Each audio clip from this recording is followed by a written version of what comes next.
अस्सलाम वालेकुम। तो आज हम शुरू करेंगे एक्सरसाइज 8.1। अब एक्सरसाइज 8.1 शुरू करने से पहले हम इसका थोड़ा सा इंट्रोडक्शन कर लेते हैं।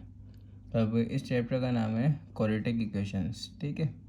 तो सबसे पहले हम सीख लेते हैं क्वाड्रेटिक इक्वेशंस के बारे में, थोड़ा सा इंट्रोडक्शन ले लेते हैं, ठीक है।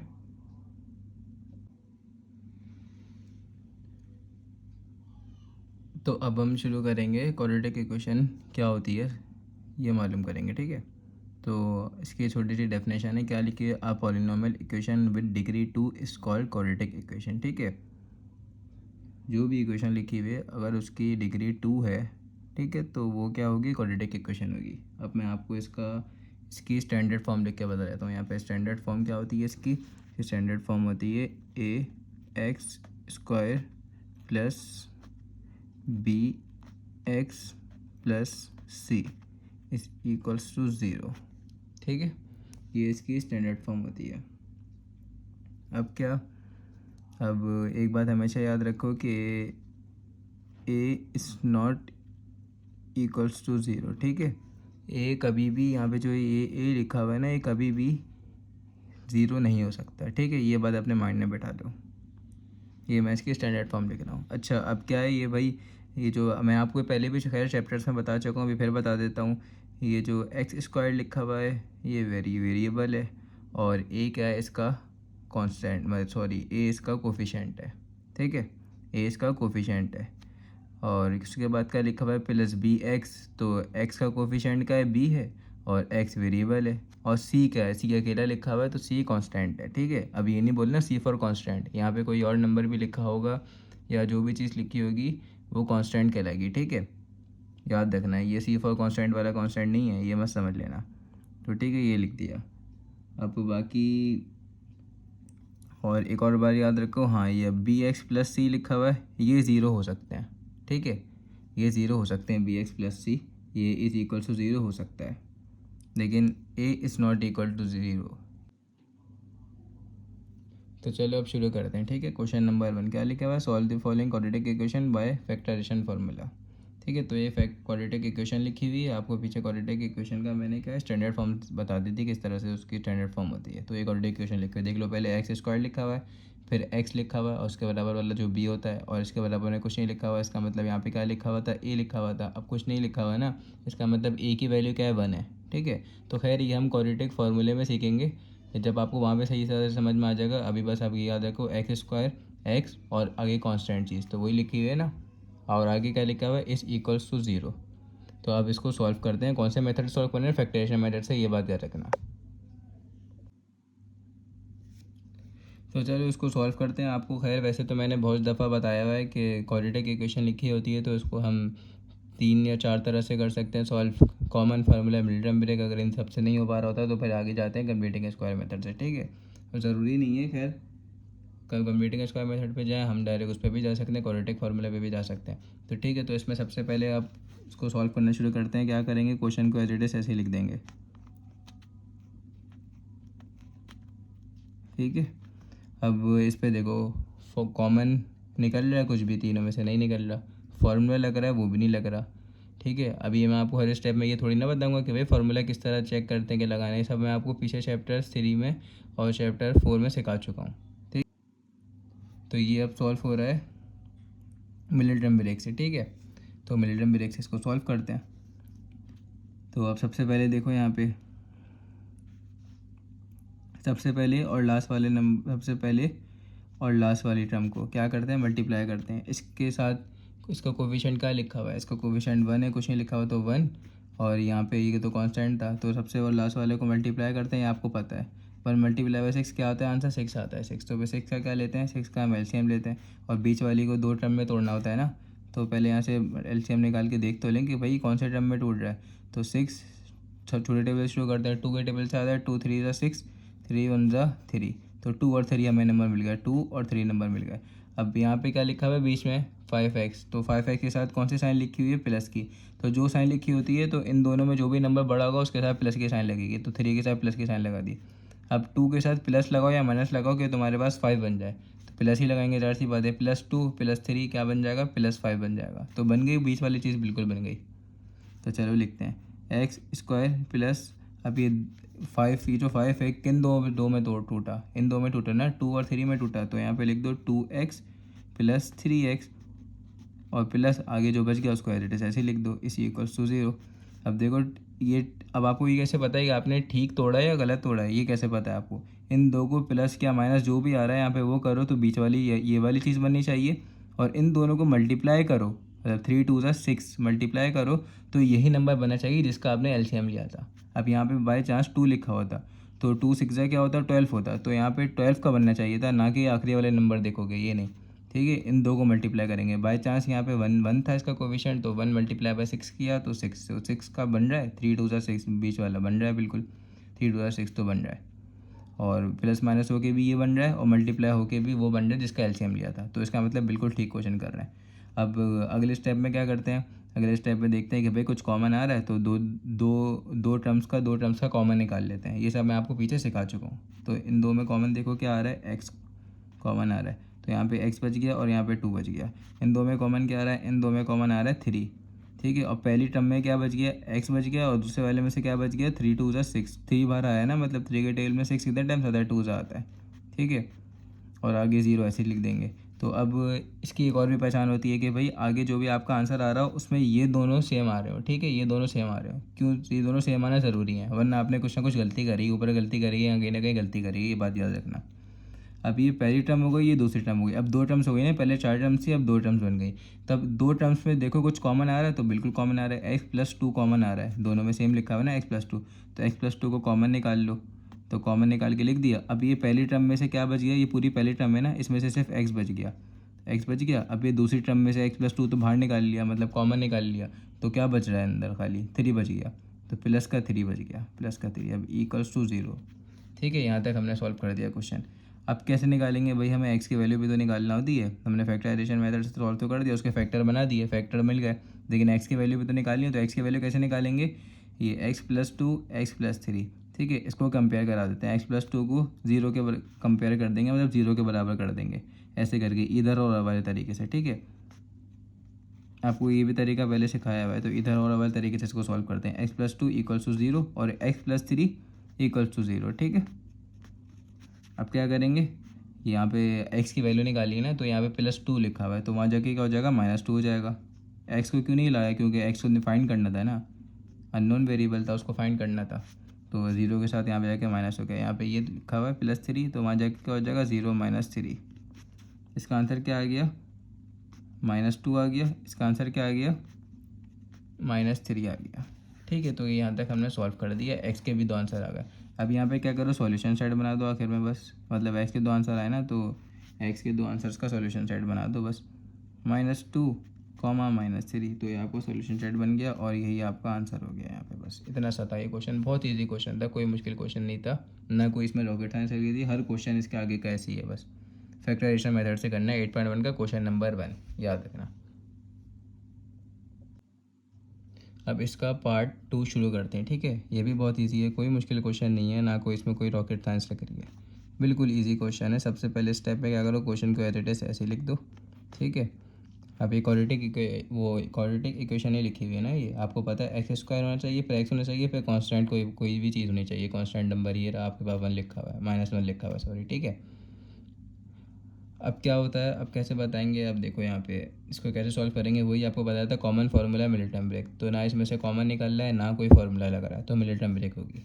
ठीक है, और अगर थोड़ा सा ये रिवाइज करना है फैक्टराइजेशन, तो पीछे से रिवाइज कर लो, मेरी प्ले लिस्ट बनी हुई है, उसमें से आप फैक्टराइजेशन चैप्टर 4 में से रिवाइज कर लो कि किस तरह से इसको क्वेश्चन सॉल्व करते हैं।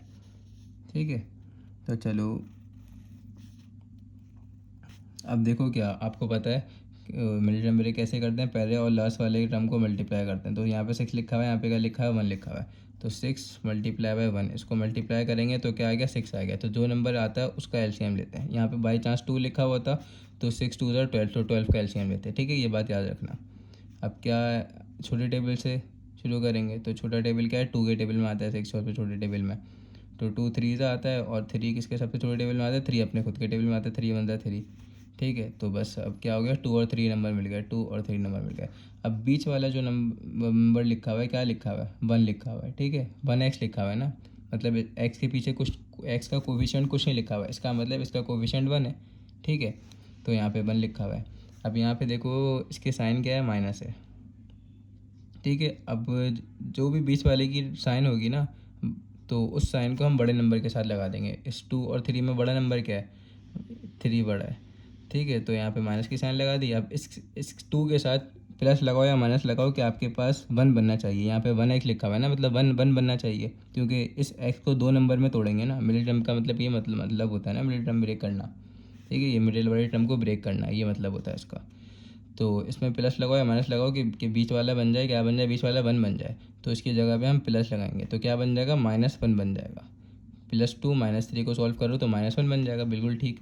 तो हमें किस में तोड़ना है इसको, +2x और -3x। तो +2x और क्या है, -3x, और फिर क्या उसके बाद -1 है, = 0। आगे यहाँ तक समझ में। अब क्या करेंगे, दो टर्म्स का कॉमन निकालते हैं। इन दो में कॉमन क्या आ रहा है, 2x कॉमन आ रहा है, ठीक है।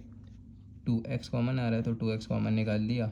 और पहली वाली में से क्या बचा, 2 बाहर आ गया, मतलब 2 के टेबल में 6 कितने टाइम्स आता है, 2 3 6, और एक x बाहर आ गया, एक्स स्क्वायर लिखा हुआ है ना, एक x बाहर आ गया, तो एक x अंदर बच गया, ठीक है। इसलिए यहाँ पूरा का पूरा 2x ही बाहर आ गया, तो ओनली 1 बचा।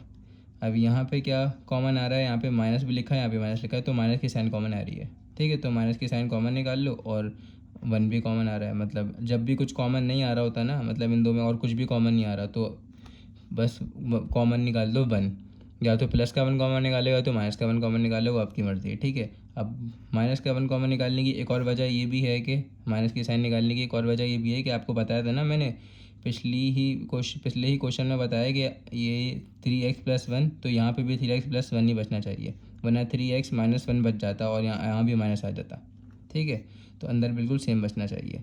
तो क्या बच जाएगा, 3x+1, ये अंदर पूरा सेम बच रहा है। -1 कॉमन निकाल लिया ना, जब माइनस की साइन कॉमन निकाल लेते हैं तो अंदर वालों की साइनें बदल जाती हैं। तो अंदर वालों की साइनें बदल गई, यहाँ पे माइनस है तो यहाँ पे प्लस लिख दिया, यहाँ पे भी माइनस है तो यहाँ पे भी प्लस लिख दिया, ठीक है। गॉट इट, यहाँ तक समझ में आ गया। अब क्या आ गया, ये पूरी पहली टर्म आई, ये पूरी दूसरी टर्म आई, तो इन दोनों टर्म्स में इन दोनों टर्म्स में अब देखेंगे कुछ कॉमन आ रहा है, तो बिल्कुल जी कॉमन आ रहा है, 3x+1 कॉमन आ रहा है। और ये हमारे क्वेश्चन की पहचान भी है कि भाई आपने फैक्टराइजेशन ऊपर जो भी मिलिटरी ब्रेक की ठीक की है, कि आपका ये दोनों कॉमन आना चाहिए। और आपको मिलिटरी ब्रेक की पहले भी पहचान बताई थी कि 2 और 3 मल्टीप्लाई बाय, इन दोनों को मल्टीप्लाई करो तो क्या बनेगा, 6 बनेगा। तो जिसका एलसीएम लिया है उसी के बराबर बनना चाहिए, और इन दोनों को प्लस या माइनस करो तो क्या बनना चाहिए, बीच वाला नंबर ही बनना चाहिए। तो 2x - 3x, इसका आंसर क्या होता है, -1। तो -1 लिखा हुआ है ना, तो -1 ही यहाँ पे बनेगा, -1x, ठीक है। तो इसका मतलब बिल्कुल ठीक हम मिलिटरी ब्रेक कर रहे हैं। अब इन दो में कॉमन निकाल लो, तो 3x+1 कॉमन आ गया। अब ये पहली टर्म थी, दूसरी टर्म थी, दोनों में ये चेक कॉमन आ गया। ये पूरी थी पहली टर्म, ठीक है, और ये तो पूरी दूसरी टर्म थी। ये तो आपको पता ही होगा, पीछे बताया हुआ है और पता ही होना चाहिए आपको। अब 3x+1 पहली टर्म में कॉमन आ गया, तो बचा गया खाली ओनली 2x बचा, तो 2x, और इसमें से भी 3x+1 कॉमन आ गया, तो क्या बच गया, ओनली -1 बच गया, ठीक है। और = 0। अब इधर और वाले कम तरीके से करते हैं इसको, मतलब कि कंपेयर करा देते हैं। तो कंपेयर करा दो, तो भाई 3x+1 को 0 से बराबर लिख दो, 3x+1 को 0 के बराबर लिख दो, और यहाँ पे 2x - 1 को 0 के बराबर लिख दो। ऐसे कर देते हैं, ठीक है। बस अब यहाँ से x की वैल्यू निकाल लो। x की वैल्यू निकालना बहुत ईजी है। क्या करेंगे, सबसे पहले ये दोनों तो आपस में सॉल्व नहीं हो सकते, तो इस +1 को वहाँ भेज देंगे, तो ये यहाँ पे +1 लिखा हुआ था, वहाँ जाके क्या हो जाएगा, -1 हो जाएगा। इसको और सॉल्व कर दो आगे, तो यहाँ पे 0 - 1 -1 आंसर हो गया, ठीक है। अब ये 3x निकाल लेना, तो 3 इसके साथ मल्टीप्लाई हो रहा है, वहाँ जाके डिवाइड हो जाएगा। तो यहाँ पे क्या आ गया, -1 ऐसे लिख दिया, हो गया 1 डिवाइड हो जाएगा ना, तो 1 डिवाइड हो गया। और ये आपस में आप और सॉल्व नहीं हो सकते, तो x की वैल्यू हमने निकाल ली, -1/3। इसमें से भी ऐसे निकालेंगे, 2x, ये -1 लिखा हुआ है, तो वहाँ जाके +1 हो जाएगा, ठीक है। और ये डायरेक्ट ही 1 कर दे देना, आपको पता है 0 के साथ 1 प्लस होगा तो क्या हो जाएगा, ओनली 1 हो जाएगा। तो ये आप इतने स्टेप शो मत कराओ, मैं आपको इसलिए शो करा रहा हूँ कि आपको समझ में आना चाहिए वीडियो से देखकर, इस वजह से मुझे स्टेप शो करवाना पड़ता है। अब ये x के साथ क्या हो रहा है, मल्टीप्लाई हो रहा है, वहाँ जाके क्या हो जाएगा, डिवाइड हो जाएगा, 2, तो 1/2 हो गया, ठीक है। तो बस ये हमने निकाल लिया, आंसर हमारा आ गया। अब सॉल्यूशन सेट बना दो इसका, एस एस, ठीक है। सॉल्यूशन सेट एक्स की वैल्यूज़ का सॉल्यूशन सेट बना रहे हैं, बस ये बन गया। और यहाँ पे आंसर लिख दो, बस हो गया। यहाँ पे क्वेश्चन ख़त्म। देख लो यहाँ पे इसकी पिक्चर लेनी है तो पिक्चर ले लो इसकी, ठीक है। यहाँ पे हमारा इसका पार्ट 2 भी ख़त्म हो गया। अब हम करेंगे इसका पार्ट 3। इसका क्वेश्चन नंबर 3, पार्ट 3, ठीक है। तो मैंने इसका क्वेश्चन का सॉल्यूशन आपके साथ शेयर कर दिया, बिल्कुल सेम था पिछले क्वेश्चंस की तरह। तो आप यहाँ से इसका सॉल्यूशन देख लीजिए, ठीक है। हुआ वह कैसे किस तरह से है, मैं आपको थोड़ा सा बता देता हूँ। ये क्वाड्रेटिक इक्वेशन लिखी हुई है, तो हमने सबसे पहले क्या किया, कॉमन फार्मूला मिलिटन ब्रेक यही देखा, तो मिलिटन ब्रेक से हो रहा था ये। उसके बाद पहला और लास्ट वाले को क्या लिया, मल्टीप्लाई करवाया, फिर उसका एलसीएम लिया, तो एलसीएम 3 नंबर्स में आया, 2, 3, 4 इसके जो आए, ठीक है। इसके जो फैक्टर्स आए 3 नंबर पे आए। तो हमें मिलिटन ब्रेक जो करनी थी 2 नंबर में करनी होती है, तो हमने इसके फैक्टर्स बनाए, 6 और 5 फैक्टर्स बना दिए, ठीक है। तो 6 और 5 में इसको यहाँ पे लिख दिया। अब यहाँ पे देखो -11 था, तो इसका मतलब बड़े नंबर के साथ माइनस की साइन आएगी। तो यहाँ पे 6 बड़ा था या 5 बड़ा था, 6 बड़ा था, 6 के साथ माइनस की साइन लगा दी, और 5 के साथ प्लस की माइनस की साइन लगाओ कि आपके पास यहाँ पे भी कि -11 ही बन जाए, सॉल्व होके प्लस या माइनस होकर -11 ही बन जाए। तो मैंने क्या लगाया, -5 लगा दिया, वो सॉरी माइनस की साइन लगा दी। तो -6 -5 का आंसर होता है -11। तो 20 वाली चीज़ बन गई, बिल्कुल जी बन गई, मतलब 20 वाला नंबर बन गया। तो हमने यहाँ पे तोड़ के लिख दिया -6x -5x जो आई थी, मिनट नंबर कर दी। अब इन दोनों को मल्टीप्लाई करो, 6 5 से क्या होता है 30। तो इन दोनों का जिसका एलसीएम लिया है वो नंबर बन रहा है, बिल्कुल बन रहा है। और प्लस माइनस होके ये बन रहा है 11x, बिल्कुल बन रहा है। -11x बनना चाहिए, पूरा सेम टू सेम बन रहा है। अब उसके बाद तो आपको पता है कॉमन ले लिया, उसके बाद इन दो का फिर से कॉमन ले लिया, फिर दोनों को कंपेयर करा दिया 0 के साथ, ठीक है। और x की वैल्यू निकल गई और सॉल्यूशन सेट हमें मिल गया। अब नेक्स्ट क्वेश्चन करेंगे, ये क्वेश्चन भी बहुत ज़्यादा इजी है, ठीक है। तो चलो शुरू करते हैं ये क्वेश्चन। आप चाहो तो पहले खुद से ट्राई कर लेना, ईज़िली हो जाएगा। अब क्या है, सबसे पहले स्टेप है हम क्वेश्चन को एज ऐसे ही लिखेंगे। अब क्या देखते हैं इसमें सबसे पहले कि भाई कॉमन फार्मूला या मिलिटन ब्रेक। तो सबसे पहला स्टेप ही लग रहा है हमारा कॉमन, तो दोनों में एक्स कॉमन आ रहा है। अच्छा, ये क्वाड्रेटिक इक्वेशन लिखी हुई है, क्यों कैसे लिखी है आपको कैसे पता चला, x² फिर एक्स था फिर कॉन्स्टेंट नंबर था। अब कॉन्स्टेंट नंबर कुछ नहीं लिखा हुआ, कॉन्स्टेंट नंबर कुछ नहीं लिखा हुआ, मतलब यहाँ पे तो ये थी ना इसकी सिक्वेंस, ax² प्लस bx+c, ठीक है। ये थी आपके पास भाई, इसकी जो होती है एक्सप्रेशन होती है क्वाड्रेटिक, ठीक है। तो यहाँ पे तो x² वाला लिखा हुआ है, x भी लिखा हुआ है, ये कांस्टेंट कोई सी भी चीज़ नहीं लिखी हुई है। जब कुछ नहीं लिखा हुआ तो इसका मतलब यहाँ पे 0 लिखा हुआ है, ठीक है। इसका मतलब यहाँ पे 0 लिखा हुआ है, तो जब भी तो, और ये चीज़ 0 हो गई पूरी, और बाकी ये चीज़ बच गई अकेली, आ गई समझ में। और अगर कभी आपको बाई चांस b 0 हो, तो इसका मतलब अगर यहाँ पे x नहीं लिखा हो, ठीक है, और खाली का लिखा हो, इसके साथ कोई नंबर लिखा हो, मतलब यहाँ पे कांस्टेंट कोई सा भी नंबर लिखा हो, कांस्टेंट नंबर 5 लिखा हो, तो x² + 5 बन जाएगी, ठीक है। और अब आप फिर ये कैसे पहचानोगे कि भाई वो क्वाड्रेटिक है, तो वो क्वाड्रेटिक ही होगी। क्यों क्वाड्रेटिक होगी, क्योंकि मैंने आपको पीछे आपको जब इंट्रोडक्शन दिया था उसमें ये बात बताई थी ना कि भाई सिर्फ ये a जो लिखा हुआ है ना, ये a 0 नहीं हो सकता, बाकी उसके अलावा ये दोनों चीज़ें हो सकती हैं, समझ गए। तो अब इसको सॉल्व कैसे करते हैं, कॉमन फार्मूला मिलिटन ब्रेक। और आपको ज़्यादा ही मुश्किल हो रही है तो आप फैक्टराइजेशन का चैप्टर रिवाइज कर लो, आपको इसलिए समझ में आ जाएगा। तो सबसे पहले कॉमन निकल रहा है, x कॉमन आ रहा है, तो x कॉमन निकाल दिया। बाकी पहले वाले में से खाली x² था तो x बच गया, और एक यहाँ पे क्या बच गया, खाली 2 बच गया, ठीक है। अब बस अब क्या, अब तो ऐसे ही सॉल्व हो गई, इसके फैक्टर्स बन तो गए। तो अब क्या करेंगे, कंपेयर करा देंगे। ये x इसके साथ मल्टीप्लाई हो रहा है ना, अकेला लिखा हुआ है, तो x 0 के साथ कंपेयर हो जाएगा, ठीक है। इसके बराबर में कुछ नहीं लिखा हुआ, इसका मतलब ये इस पूरे के साथ मल्टीप्लाई हो रहा है ना।